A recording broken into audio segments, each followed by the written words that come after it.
Hello, my dear friends. We are here with you to discuss about the upcoming UPSC exam. And Dr. Harmeet Goyal ma'am is guiding the students for last many year in this exam. So I would like to give all the announcement and all the information regarding the exam to you. Ma'am, please. Very warm welcome to all of you. Me, Dr. Harmeet Goyal, and with my colleague and friend, Dr. Ashwini Ranjan, PSM expert, we are going to give you an idea about UPSC Combined Medical Services exam. सबसे पहले तो do not get confused with IAS exam. UPSC Union Public Service Commission एक पूरा body है. The building is in Dholpur House और ये बहुत सारे एग्जाम्स कंडक्ट करता है.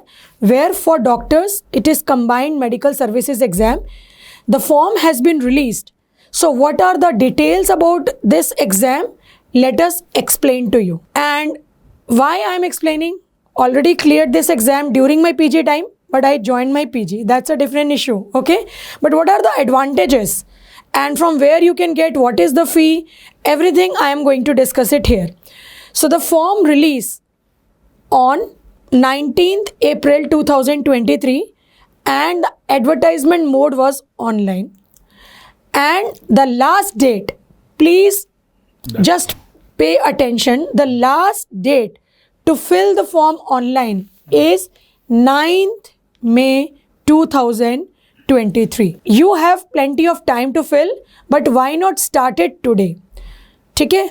Then if by chance any of the mistakes you have done while filling this form online, so there is a correction date, that is 10th to 16th of May, you can correct your application form. But once the 16th May is crossed, then no correction can be made. Now, when is the date of the exam? That is everybody wants to know.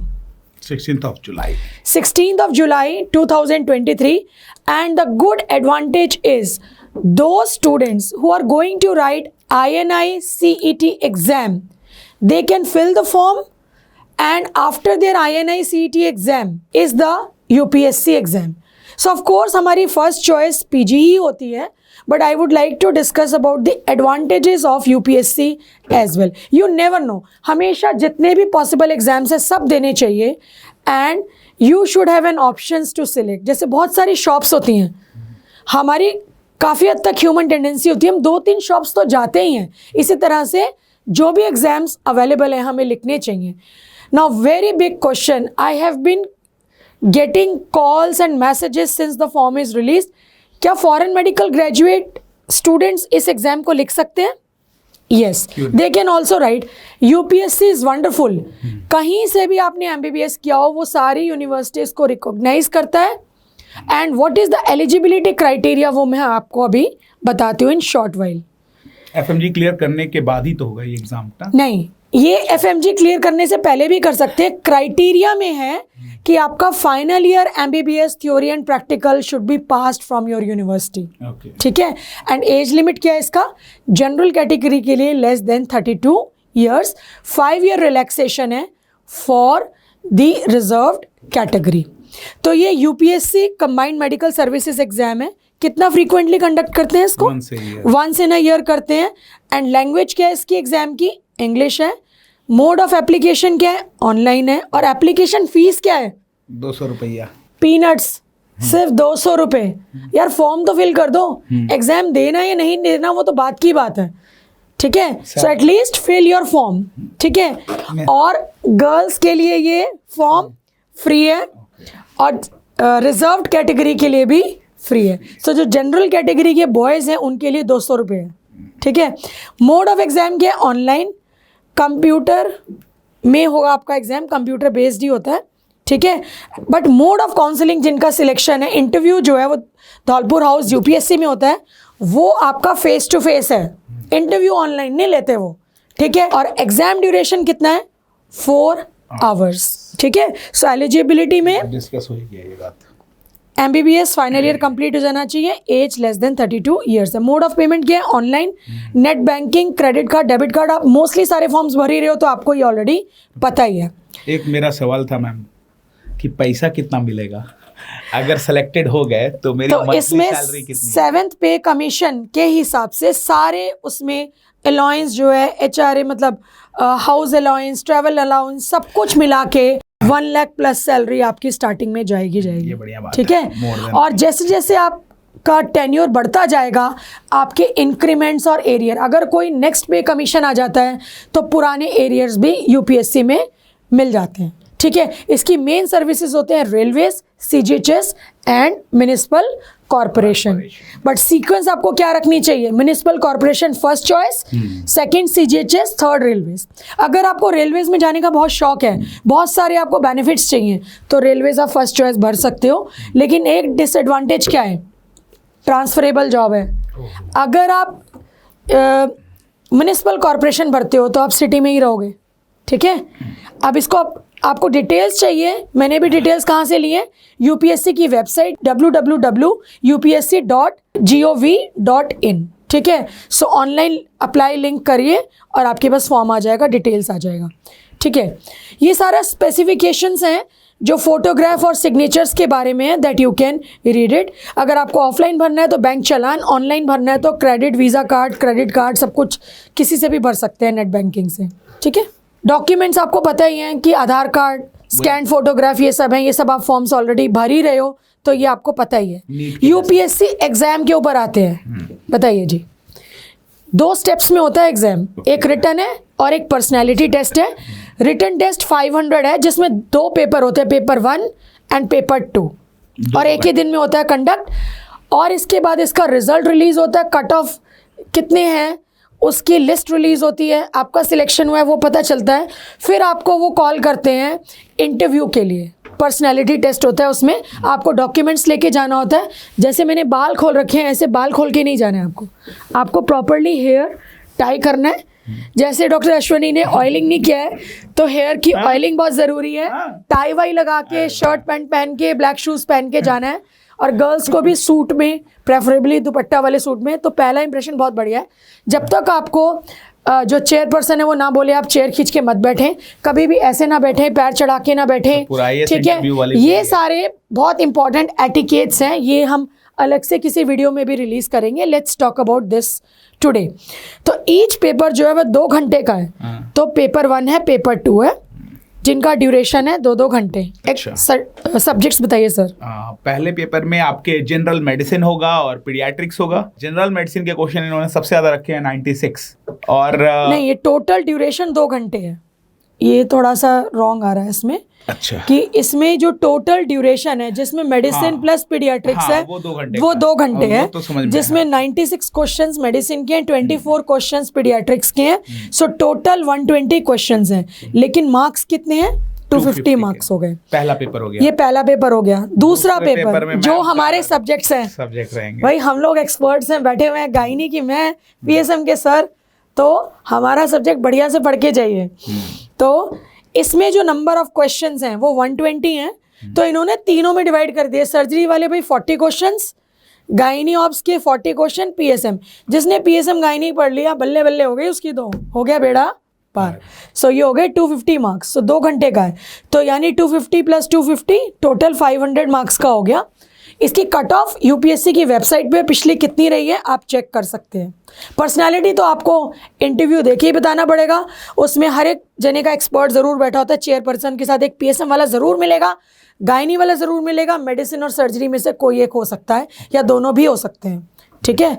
तो वो अपने अपने questions पूछते हैं। बाकी programmes वगैरह काफ़ी पूछते हैं जो चलते हैं, अनीमिया मुक्त भारत और जो भी बाकी सारे प्रोग्राम्स हैं सर आपको ज़्यादा बता सकते हैं। गायनी में जो मेन चीज़ें हैं, डिलीवरी हैं, प्रोटोकॉल्स हैं, eclampsia management, pre eclampsia, ectopic pregnancy. चलिए पहले तो आप फॉर्म भरिए, सबसे पहला स्टेप, फिर आप एग्ज़ाम दीजिए। और इसकी कोई बुक है, यूपीएससी 10 ईयर्स की बुक भी आती है, जैसे डॉक्टर तपस कुले की आती है, और भी बहुत सारी बुक्स आती हैं, तो आप वो पढ़ सकते हैं।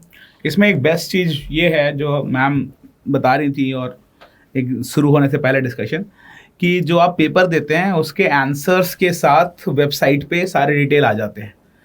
तो ये आपके खुद के नॉलेज इवैल्यूएशन के लिए भी बहुत अच्छा है कि आपने पेपर दिया, कितने क्वेश्चन सही हुए, कितने गलत हुए। बहुत अच्छा पॉइंट बोला सर ने। ये एक ही यूपीएससी ऐसा एग्जाम है जिसमें अभी तो उन्होंने ऑफलाइन कर दिया कोविड के टाइम, बट जब ऑफलाइन होता था पहले, अब ऑनलाइन कर दिया है, तो आपको क्वेश्चन पेपर मिल जाता था, ठीक है, और आप अपनी टेक्स्ट बुक से आंसर्स चेक करके आप लगाते थे। बट अब जो है वो ऑनलाइन हो गया है, ठीक है, बट क्वेश्चन पेपर पूरा उनकी वेबसाइट पे होता है, जो किसी भी एग्जाम में नहीं होता। दूसरा, कुछ टाइम के बाद आप आंसर की से अपने क्वेश्चंस क्रॉस चेक कर सकते हैं, ठीक है। तो ये इंपॉर्टेंट है, ये सब मैंने यूपीएससी की साइट से ही डाउनलोड किया है कि आपको आंसर की मिल जाता है आफ्टर द एग्जाम, मतलब आपको साइट पे जाना पड़ेगा। आंसर की से आप अपने आंसर्स चेक कर सकते हैं और आप कैलकुलेट कर सकते हैं प्रोबेबल स्कोर, और कट ऑफ भी लिखा हुआ है। एक और चीज़, क्या हमारे पास क्वेश्चन सॉल्व मिलेंगे पिछले कुछ सालों के? यस, यूपीएससी की साइट पे पिछले साल जो क्वेश्चंस आए वो क्वेश्चन पेपर और उनके आंसर की मिलेगी, आप वहाँ से भी आप पढ़ सकते हैं। कितना एडवांटेजेस है यूपीएससी का, और एक परमानेंट लाइफ लॉन्ग जॉब है। कुछ टाइम के बाद अगर आपको लगा कि मेरे को तो पीजी करना है, तो आप एग्ज़ाम दे सकते हैं पीजी का, पीजी क्लियर कीजिए, यूपीएससी आपको स्पॉन्सर करेगा, आप पीजी करके यानी कि आपको सैलरी मिलेगी और आप आके वहाँ पे एज अ स्पेशलिस्ट ज्वाइन कर सकते हैं। तो कितना एडवांटेज है तो इसका। पीजी करते टाइम मुझे सैलरी यहाँ से भी मिलेगी और पीजी की भी सैलरी? जी नहीं, 2 सैलरीज नहीं मिलेंगी तो आपको, सैलरी होगी ना? आपको एक ही सैलरी मिलेगी। अच्छा, मुझे लगा ठीक है, सैलरी तो जरूर दे देना चाहिए। नहीं नहीं, ऐसा कुछ नहीं है। तो एलिजिबिलिटी क्राइटेरिया, जैसे प्रमोशंस मिल जाते हैं ना। बिल्कुल बिल्कुल बिल्कुल, ठीक है। तो रिजल्ट वगैरह सब वेबसाइट वगैरह पे आ जाता है इनका, ठीक है। और जिन जिन का सिलेक्शन हुआ है, जिन जिन के मार्क्स टॉप में आए हैं, वो तो मेरिट है, उनको वो कॉल करके बुलाते हैं इंटरव्यू के लिए। लेकिन इंटरव्यू में आपको बहुत स्मार्टनेस नहीं दिखानी, आपको स्टूडियस टाइप और थोड़ा सीरियस टाइप दिखाना है। पहला क्वेश्चन ज़रूर पूछा जाता है, why do you want to get this job? तो उसमें थोड़े बहुत यार फटे वटे मारने होते हैं। I want to serve humanity, मुझे लोगों से प्यार है, हमें ये सारा कुछ है, मतलब बहुत सारे। क्यों, why you have become doctor, वो इम्पॉर्टेंट है। वो आई थिंक आपका प्राइम गोल है कि आप लार्जर पॉपुलेशन को आप ट्रीट कर सकते हैं, ठीक है। तो वो है, मतलब मनी मेकिंग नहीं होना चाहिए। और दूसरा क्वेश्चन वो पूछते हैं, अगर हमने आपको जॉब दिया तो क्या आप क्लिनिकल प्रैक्टिस करोगे? सर, अगर आपका मूड कर गया एज अ फैकल्टी छोड़ के जॉब ज्वाइन करने का, तो क्या आप क्लिनिकल प्रैक्टिस करेंगे? नहीं, क्लिनिकल प्रैक्टिस मैं नहीं करूंगा, बिल्कुल अलाउड नहीं है क्लिनिकल प्रैक्टिस। मैं कोशिश करूंगा कि जो एग्जिस्टिंग हेल्थ सिस्टम है उसको और बेटर किया जाए। ट्रेनिंग दूंगा, हेल्थ वर्कर्स ट्रेनिंग दूंगा और उस तरह से वर्क करूँ। और एक्चुअली कुछ लोगों का ये जेन्युइन पैशन भी होता है कि हाँ, हम गांव में जाएं और ज़रूरतमंदों की मदद करें। तो आप उस फील के साथ अगर हैं तो देना और अच्छा है, और नहीं है तो उस फील के साथ। मुझे याद है हमारे को फाइनल ईयर में पीएसएम वालों ने बहुत सारे सेंटर्स वगैरह भी दिखाए थे, प्राइमरी हेल्थ सेंटर और ये सारे सारे विजिट कराते हैं, जहाँ पे हमें पता चलता है यूपीएससी जॉब की क्या रिक्वायरमेंट है, कि जब आपको एज अ डॉक्टर काम करना है तो आपको फुल फ्लेज डॉक्टर काम करना है। और ये मेडिकल ऑफिसर, बहुत सारी पोस्ट वेकेंट भी रह जाती हैं, तो आप ये ज्वाइन कर सकते हैं। वैसे ये जॉब तो एमबीबीएस डॉक्टर के लिए, बट पोस्ट ग्रेजुएट वाले भी एंट्री मार ही लेते हैं। बट पढ़ना पड़ेगा यार। अब मैं देने बैठूं, पहली बात तो मेरी एज ही निकल गई है, दूसरी बात मेरी भी अगर मतलब एज हमारी होती भी तो हमें सारा सब्जेक्ट्स फिर से पढ़ने पड़ते हैं। हमने अब अपना स्पेशलाइजेशन कर ही लिया, मैंने गायनी में और सर ने कम्युनिटी मेडिसिन में। भाई ये तो सबसे इंपॉर्टेंट है। कितनी पोस्ट हैं टोटल? 1261 पोस्ट हैं जो डॉक्यूमेंटेड हैं। अब इनमें से क्या क्या पोस्ट हैं? इसमें से मेडिकल ऑफिसर ग्रेड 1 जीडीएमओ की पोस्ट है 584, ठीक है। सब कैडर है सेंट्रल हेल्थ सर्विसेज का। Assistant divisional medical officer in railways की पोस्ट हैं 300। General duty medical officer in NDMC municipal corporation. NDMC वालों के पास बड़े फंड्स होते हैं, बड़ा सारा अच्छा काम करते हैं, सुंदर सुंदर रोड्स, बहुत सारे उनके पालिका केंद्र और ये सब भी हैं। हमें पीएसएम वालों ने सब को विजिट कराया था लेडी हार्डिंग डिपार्टमेंट से, तो इसलिए हमें पता है। 1 है इसमें। जीडीएमओ ग्रेड 2 की जो म्युनिसिपल कॉर्पोरेशन है, एमसीडी वाली जो पोस्ट्स हैं, इसमें फ़ायदा ये है, आपको एडवांटेज है कि आप दिल्ली में ही रहोगे। सो 376 यानी टोटल 1261 पोस्ट है। एक और एडवांटेज है, मोबाइल डिस्पेंसरीज की पोस्ट भी होती है, लेकिन मोबाइल डिस्पेंसरी में वो ज़्यादातर फीमेल डॉक्टर्स को प्रेफर नहीं करते, तो यहाँ पे थोड़ा सा जेंडर बायस है, तो मेल डॉक्टर्स को ये जो है, क्योंकि मोबाइल डिस्पेंसरी को हर एक एरिया में जाना है, तो सेफ्टी पर्पस को ध्यान में रखते हुए they prefer the male doctors there. तो काफ़ी सारी पोस्ट हैं, आप लोग अप्लाई कर सकते हो। जो लोग फॉरेन मेडिकल ग्रेजुएट एग्जाम दे रहे हैं जून में, वो भी भर सकते हैं, क्योंकि उन्होंने फाइनल ईयर एमबीबीएस क्लियर कर लिया है। जो पीजी दे रहे हैं वो भी भर सकते हैं इसको, ठीक है। सो ये सारी कट ऑफ मार्क्स की लिस्ट है। आप इस वीडियो को पॉज करके ये सारी कट ऑफ लिस्ट देख सकते हो कि 500 में से क्या कट ऑफ मार्क्स की लिस्ट थी, ठीक है। So you can cross check. Mostly I think ये 60 50 500 का 60% से नीचे ही आता है, 60% से नीचे cut off. I think 55% if you are scoring then हो जाना चाहिए, ठीक है। कट ऑफ का मतलब है ये लास्ट है, 250 नंबर वाला स्टूडेंट जो लिया है उन्होंने लास्ट लिया। कट ऑफ का मतलब ये है, कट ऑफ का मतलब ये नहीं है कि मेरे 250 नंबर आ गए तो मेरा पार हो गया, नहीं। इसमें जो नंबर आते हैं 400, 450, 460, 470 इस तरह से है। लोएस्ट बंदा जो उन्होंने लिया है वो 250 पे लिया है कि भाई 250 मार्क्स थे उसके जनरल कैटेगरी में 500 में से, और बाकी पर्सनालिटी के उसको मिले, ठीक है। तो इसका मतलब ये होता है, ना कि 250 नंबर ले आए और हो गया मेरा। आपने तो ये वीडियो में बताया था, मेरा तो हुआ ही नहीं भाई। आपको 300, 400, 450 नंबर लाने हैं जनरल कैटेगरी में, ठीक है। से ऊपर लाने हैं। बाकी रिजर्व कैटेगरी के भी इसमें लिखे हुए हैं, आप देख सकते हो। रिजर्व कैटेगरी के लिए एज रिलैक्सेशन भी है, अप टू 35 ईयर्स तक वो फिल कर सकते हैं। मेडिसिन का ये सारा respiratory, cardiology, neurology, nephro, endocrine जो आप पढ़ते हो पीजी एंट्रेंस के लिए, इन्फेक्शियस, कम्युनिकेबल डिजीजेज, यही सारा है, ठीक है। मेडिसिन में बाकी और सब्जेक्ट्स जो साइकेट्री वगैरह बाकी सब्जेक्ट्स हैं, एनेस्थीसिया, ये सारे भी मेडिसिन में आ जाते हैं। और ईएनटी, ऑफ्था वगैरह के जो हैं सब्जेक्ट्स वो आ जाते हैं सर्जरी में। एक एडवांटेज है, इसमें प्री एंड पैरा क्लिनिकल्स नहीं आते, इसमें मोस्टली जो है वो क्लिनिकल्स ही पूछते हैं जो आपने लास्ट प्रॉफ में सब्जेक्ट्स पढ़े होते हैं, बट इंटीग्रेटेड ऑफ कोर्स आ सकते हैं। दूसरा, इसमें कोई भी इमेज बेस्ड क्वेश्चन अभी तक नहीं आया। और तीसरा, क्वेश्चंस इसमें रिपीट होते हैं। जनरल नॉलेज के भी कुछ क्वेश्चंस होते हैं, ठीक है। तो पीडियाट्रिक्स की सारे टॉपिक्स हैं, बर्थ डिफेक्ट्स हैं, कॉमन चाइल्डहुड इमरजेंसीज हैं, ठीक है, स्पेशल नीड चाइल्ड है, नेशनल प्रोग्राम्स है रिलेटेड टू चाइल्ड हेल्थ, तो ये सारे इंपॉर्टेंट हैं। सर्जरी में मैंने आपको बताया, इन्फेक्शंस, ट्यूमर्स, सिस्ट, पूरा जीआईटी के में जो डिजीज़ हैं, सर्जिकल प्रॉब्लम्स हैं, थोरेसिक सर्जरी, ऑफ्थेल्मो सर्जरी, वो सारा इसके अंदर आ जाएगा। ट्रॉमा, ऑर्थोपेडिक्स के क्वेश्चन सब सर्जरी में आ जाएंगे। गायनी ऑप्स में कोई और सब्जेक्ट ऐड हो नहीं सकता, एंट्री मार नहीं सकता। गायनी ऑप्स बहुत इम्पॉर्टेंट है इसमें।